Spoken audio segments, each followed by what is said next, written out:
Hello, hello, ladies and gentlemen. This is your girl Mitzi, and this is Mitzi. Let's think about it. Today we are thinking about workplace behavior. Yes, ladies and gentlemen, that is a thinker, and that is exactly what we need to be thinking about today. So, thankfully, here I have Jennifer, who's going to really help us think about this in a whole new light, just so that we can continue on thinking. So, with that being said, thank you so much, Jennifer, for coming onto my show and sharing your time and your perspective on this matter. Let's dive right in. When you think of workplace behavior, what does that necessarily make you think about?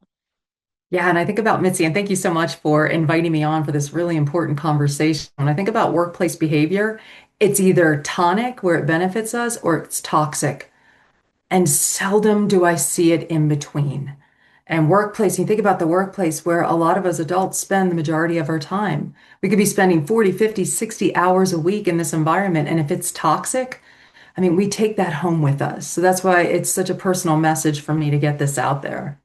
Oh, absolutely. And the fact that you touched on right away that we take home what Mm, we're going through, oh my goodness, is something that holds value and that people don't really realize, you know what I mean? People don't consider, okay, why is my husband feeling like this? Why is my wife feeling like this? Why mhm. is my aunt, uncle, grandma, why is anybody who I'm exposed to who has to leave the home to Yeah. work come home and they're worse? You know what I mean? It's because something's going on. You know what I mean? Something serious is really going on. And I also loved how you touched on the fact that you seldomly see that balance of a good Yeah. work environment, a healthy environment with healthy employees, with a healthy employer who's providing that safe clearance, that knowing that you're not just a number, that you hold value in my company. You know what I mean? It's so hard to find a company who actually holds that value because it's like everyone's just a number, everyone's replaceable, and it seems like they're just there employing people to just burn them out sometimes. I mean, we've heard about these burnout all the times. I mean, what does that make you think about when you hear someone's completely burned out from their job? Yeah, two things come to mind for me. One is, people we've heard our whole lives about secondhand smoke, Yeah. that it hurts those people around us. And what the science is showing now is that secondhand stress affects the people around us. And what I mean by that Huh. is when we're full of cortisol from an intense 8, 10 hour workday, we're constantly getting it, from all different angles. When we exhale that cortisol that's in our body, it produces anxiety in the people around us. It has the same effect as secondhand smoke. And I invite all the viewers to go ahead and take a look. The research is out there, as my mother would say, do the Google on it.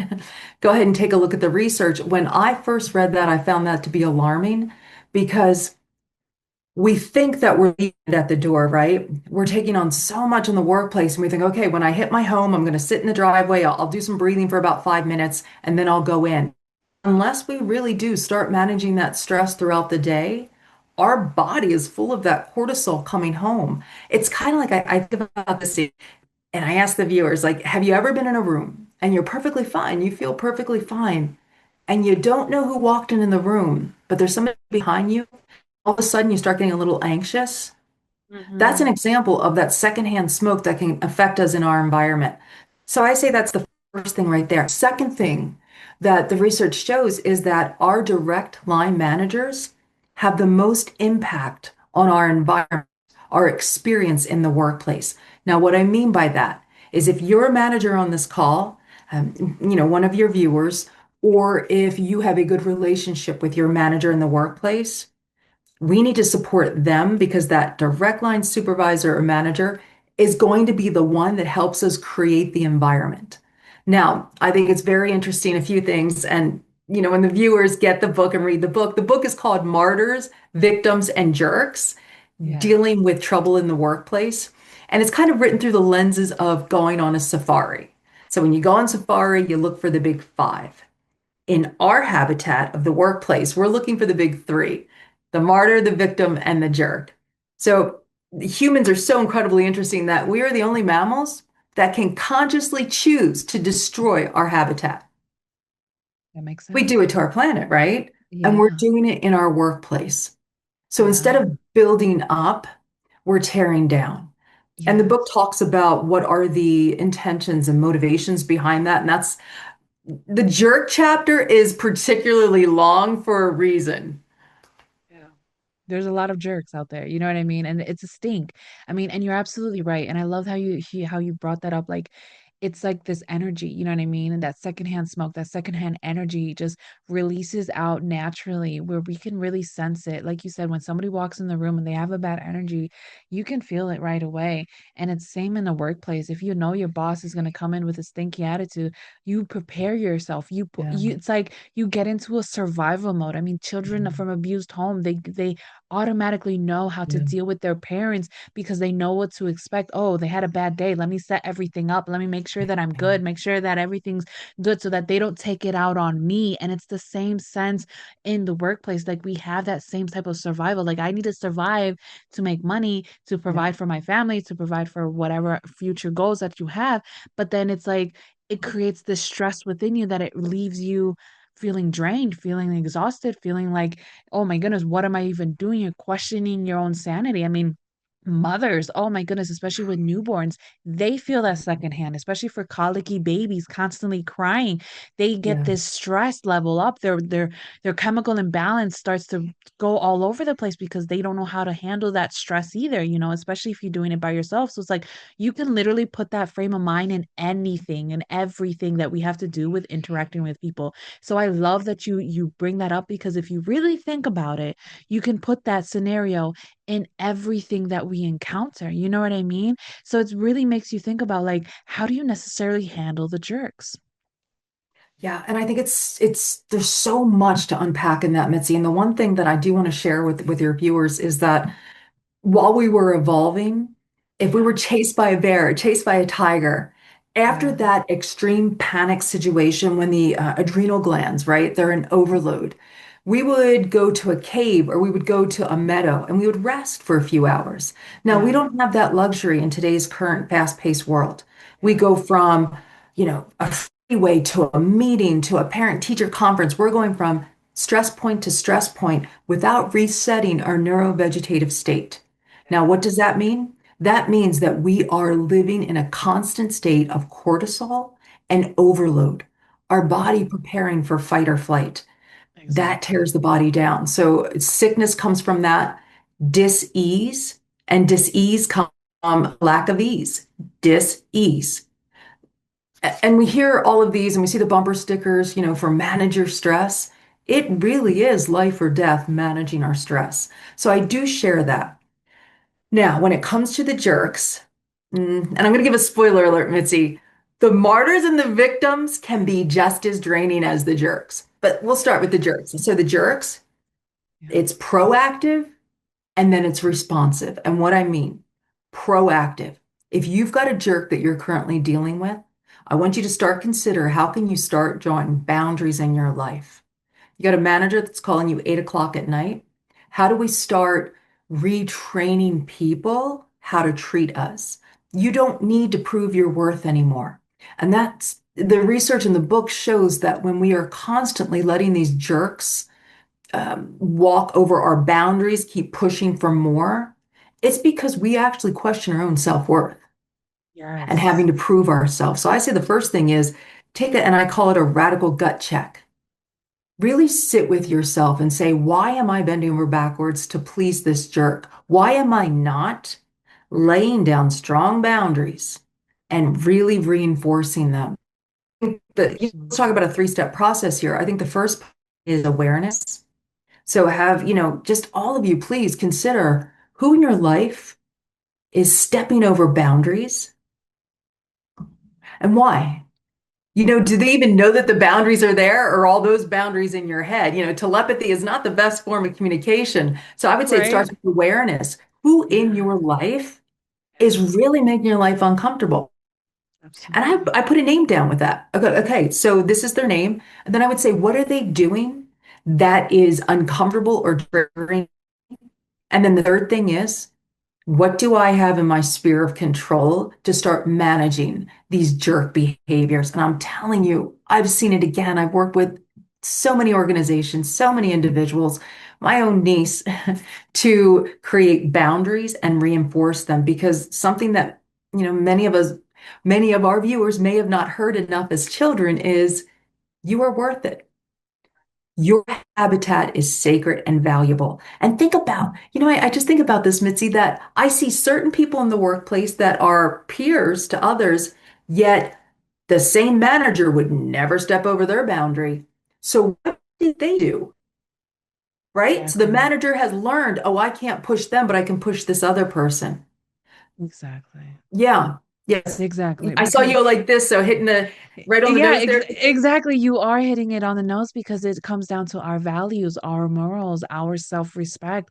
And Yes. when you have that self-awareness, then you are aware of your surroundings, you're aware of what's around your body, and you're aware of what you will and will not tolerate. So it comes down to do you have self-respect? And if you Yes. don't, then we need to work on that. You know what I mean? And if you have and then we need to ask ourselves, where is your self awareness leading you? Where is your eyes focusing? What is catching your eyes? What are you allowing to be acceptable and not acceptable? Because, like you said, we need to have those boundaries from a very beginning. Because from the very beginning, we were always taught do what you're told. And that's it. Don't ask no questions. Just do Yes. what you're told. If I'm an adult, then you're going to listen to me. Or if I'm older Yes. than you, you're going to listen to me. Or if I'm your superior, you're going to listen to me. But at the same time, you have to listen to yourself. And that's something that nobody was ever taught. You know what I mean? I had to learn that as well. You know how many times I've been sexually abused at jobs because men felt like it was okay to get so close or touch me a certain way. I had to put my foot down. And I even quit jobs because of I couldn't tolerate it anymore. And Mm. people need to have that understanding that you need to make a stand. What do you stand for? Do you stand for yourself? Yeah. Because you only have yourself. Everybody else is irrelevant because if you find a cave, you find a closet, you find your room, you find a space to have your own sense, to be aware Yeah. with yourself, what happens? You cry because you are hurt at the fact that you allowed this to happen. And or it happened to you without your sense of control, because certain things just happen without you even, it just happened so fast, like, oh my goodness, I didn't even realize this happened. You know what I mean? When you have that moment for just reflection, it truly makes you realize that you are important no Yeah. matter who you are. If you have a heartbeat, male or female, if you have a heartbeat and you are breathing and you are thinking, then you matter as an individual. And to put your boundaries up is so crucial in every workplace. Like, I support my husband when he wants to quit a job because they are not respecting his boundaries and they're not respecting him as a human being, and they don't see the value that he's bringing to a company. I'm like, quit it, find another one. If they see you as replaceable, then you can see them as replaceable too, because you deserve to find a company that sees value in your worth and your work ethics. And the thing is that people don't see that they have good work ethics. So they think that, oh, I'm just here for the paycheck. Like, no, no, no, sweetie. It's not just a paycheck, because you can find a paycheck anywhere. Yeah. Nowadays, you can really make money any type of way now, really. So it comes down to, where do you find those values, and letting somebody know, I need some space. I need I need to know in advance before you ask me to do overtime. I need to know that after 7 p.m. you're not going to call me because it's time for my family. Don't expect me to check emails. Don't expect me to do this. You Yeah. need to be honest with what's going on and what you accept and what you don't accept. Voice it, man, because if they don't receive it, that means that place is not for you. So I believe that 110% in what you're saying, because I stand by that with my husband as well, because I don't think anybody needs to be treated with that type of disrespect, with that type of inferiority. Like, how dare you? You know what I mean? Like, how dare you Yeah. make me feel little or feel less than what I am when I'm already great? You know what I mean? I'm doing you a favor by being here. You know what I mean? I'm doing you a Yeah. favor by showing up and giving you my all. So it's like, employers need to recognize, like, you can't just hire somebody just because you know them, because at the end of the day, you don't really know them, because you don't know if their work ethics is as good as their friendship. You know what I mean? And sometimes people would just hire people, oh, because we're friends, oh, we know each other. But no, where's that work value? Where's that work ethics? And I feel like work ethics have really gone down the drain. I mean, for you, what does work ethics make you think about? Yeah, it's kind of like one of those blur terms. It depends on who you ask. For me, work ethics means I'm going to follow through with what I say. I'm going to set proper expectations and I'm going to be held accountable.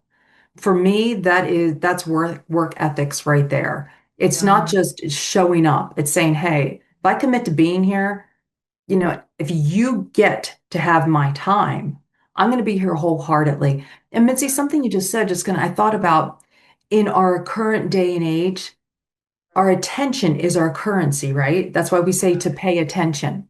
So Yeah. our attention is what we bring. the workplace. That's our, mutual exchange for currency. And when you said, we can get a paycheck so many different places, absolutely. And I know it's challenging, particularly folks that have come to me and said, "Hey, I'm in a small town. There's very few jobs. How much do I need to tolerate?" Yeah. Ooh, And I that's a strong say, one. you know what? You determine what your limits are. And sometimes, and I've worked with so many people that have said, I have to have this job for so many reasons. I said, the number one priority is self-preservation. During this path, what will you not allow? What's a non-negotiable? And how will you tolerate or not tolerate? Let me take that back, Mitzi. What will you do internally to develop Mm. self-preservation techniques so that Yeah. you don't burn out? So that, particularly if you are a single parent, you have something to bring home to your children at the end of the day. For so many Yeah. individuals, I worked with one woman who worked at a utility company, and she was the go-to person. She was a kind-hearted person who learned to be a people pleaser. So she was taking on more and more. So her family was getting less and less. Nice. And when Yeah. I worked with her, we wrote down simple statements like this. When someone asked her for a favor or just do this one time, that's not going to be possible. Mhm. That's not going to be possible. I worked together to develop a tone of confidence in her when she said, that tone is not going to work for me. This Mm. language is not going to work for me going forward. Yes. So really, that's one way right there to boundaries. Really determine like how can I show up with confidence in my words and voice? And I'm saying the fewer the words, the better. No is the strongest sentence you can say. So if Absolutely. you are in an environment and you do need that paycheck, and I get it, there's places where there's not a lot of jobs around. You determine internally, how am I going to manage this while I'm focused on a longer term picture? Hmm. So kind of like Hmm. living both life, you're like a dweller on the threshold, right? You're managing in the day while you got your eye on a future vision. Yeah, exactly. Exactly. It really does come down to that. And it really does because people don't really think about how just someone's tone can really affect them. You know what I Mm, mean? Oh my goodness. Because I truly believe you can say anything to anyone, but your tone can totally ruin it. Your yeah, tone can save you. Your tone can build up the yeah, relationship, the friendship, whatever the situation may be. It all really does depend on the tone because you can say the nicest words to somebody, but if your tone is harsh and nasty, they're gonna pick that up and they're gonna be like, wait a second, that doesn't add up. Something's not adding up. yeah. You know And what I our mean? subconscious perceives that. You know that, Mitzi? Our Exactly. subconscious, because our brain is always looking for is something congruent. If Yeah. something is congruent or in alignment, subconsciously I start to trust you. If Yeah. it's out of congruency or out of alignment, my brain goes, hey, wait a minute, am I safe here? I'll give you an example. So, Mitzi, there are some really big things we want to talk about, some small changes. When you see those gestures not match the words, your subconscious is going, hey, wait a minute. Yeah. So when you hear someone say, oh, I'll give you an example, and I played a game with this with some of my friends, we use the two words, thank you. And I'll play with you, Mitzi. So the two words, thank you. How can you say that in a way that has such a condescending tone? Give it to us, Mitzi. Thanks. Or just saying thanks. Oh, We're you like, don't yeah. even, not even We're like, about you. Thanks. Oh, I felt yeah. that. Even Mm-hmm. words just like thank you or the word seriously. Yeah. Seriously. Seriously. Seriously. Like goodness. I mean, like just the Yes. you know what I mean? Yes. It really does. It really does. Because sometimes my husband be catching me when I'm mad and I have to catch myself, I have to catch my tone. Like, because I could say the right words, but sometimes that tone can really reveal that I'm actually upset. So then I have to like take a breath and like come Mm, about it correctly and then be like, you know what, it has nothing to do with you, it has to do with me. And that's the thing that people don't realize. Like a lot of the times we are just dealing with a lot of things internally and we yeah. project it out in a way that it doesn't even mean to even hurt somebody, but it still does. So we really have to value what we say and how we project out and how we embody ourselves and how we project out ourselves to people, because in the workplace it holds so much weight. It holds so much weight because literally your workplace becomes another home. You know what I Yeah. mean? It becomes another family because you're with them a good amount of your time during your day and during your life. You know what I mean? And even if for a small town, like that literally becomes your everything. You know what I mean? So it's just Yeah. like we really have to take into consideration our tone, our words, our energy, our direction in life. You know what I mean? Our boundaries, our self-respect, our self-awareness. You know what I mean? Yes. All of these things really adds up, and it sucks because time is catching up to us, Jennifer. I Time is know. I catching know. up to us, and I feel like we can keep diving into this in different areas and angles. Yes. And I'm like, oh my God. But what can be some lasting words of wisdom that you can leave us off with to keep on thinking? Yeah, Mitzi, and the time has gone so fast. You're so right. In this book, there's an entire section in the back, and I've seen this work for hundreds of folks.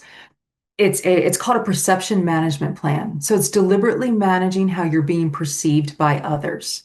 So I walk you step by step, and I've seen it work countless times. You know what? Even if someone is 9 years old, they can develop a perception management plan, and it's basically what are three words? What are three adjectives? How you want to be described? Friendly, competent, knowledgeable. Or, oh, confident comes up a lot too. Confident, knowledgeable, approachable. Determine what three words you want. How do you want to describe yourself? You develop a perception management plan so that what you say, what you do aligns directly to those words. So if I say, I want to be perceived as confident, I walk into a room like this. Or if you're like, in school, like, and you're given a book report and my book report is on, no, you're not going to be perceived as confident. So, Mitzi, my big takeaway is you determine how you want to be perceived, you build a plan, and everything in that plan, I mean, you get so disciplined that everything in that plan aligns to how you want to be perceived. And just for those of you out there, Martyrs, Victims, Jerks, it's available on Amazon, Kindle, and then you can always direct message me. I have a Instagram, and you can DM me. The Instagram is no underscore more underscore MVJ. So no more MVJ with the underscores. And a lot of folks are passing tips around. I don't know if you're 8 years old or if you're 78 with your family or in the workplace. We get to decide how we show up in the world. So show up how you determine, deliberately manage how you're showing up, right? No more. If you were taught to be a people pleaser, do not be a pushover as an adult. As long as we have breath in our lungs, we can make a difference. And I've seen this plan work on folks where in the beginning I was like, oh, wow, okay, we got a path ahead of us. And I've seen lives change because of this deliberate perception management plan, Mitzi. So that was a really long response. And I'm so passionate about the changes I've seen in humans throughout my travels. Oh, I love it. And the fact that you've seen the changes, it just shows that it holds value for everybody and change is possible. Like, so if you see your environment and you no longer want it to be like this anymore, then do this change. Work on it. And ladies and gentlemen, if you enjoyed this conversation, because how could you not? Oh my goodness, how could you not enjoy this conversation? Please go check her out. I have the link to her Instagram, link to her book on this description in audio on the YouTube. Or if you're on my website, just click on her photo and it goes directly to her book so that you can continue on thinking. This is great information, great content, just so that we can sit with our thoughts, just so that we Yeah. can have that moment of silence in the morning or at the end of the day when we sit and reflect. This is a great time to reflect. Reflect on your awareness, reflect on what's happening around you, reflect on your boundaries, where you need to step up your boundaries for certain people or even with yourself. Be Yeah. disciplined. That self-discipline Yeah. truly, truly does a big difference because it shows that you love yourself. And isn't that what it comes down to? Self-love. Love yourself in a way that you actually feel it. Love yourself in a way that other people know that you love yourself. Why? Because it teaches them how to love you. It teaches them how to deal with you. It teaches them how to respect you. And it teaches them how to manage you in a way that you will realize, you know what? I like the way this is changing. Yeah. I like the way that my world is becoming because it's the way that you're standing up for yourself. So please, ladies and gentlemen, check it out.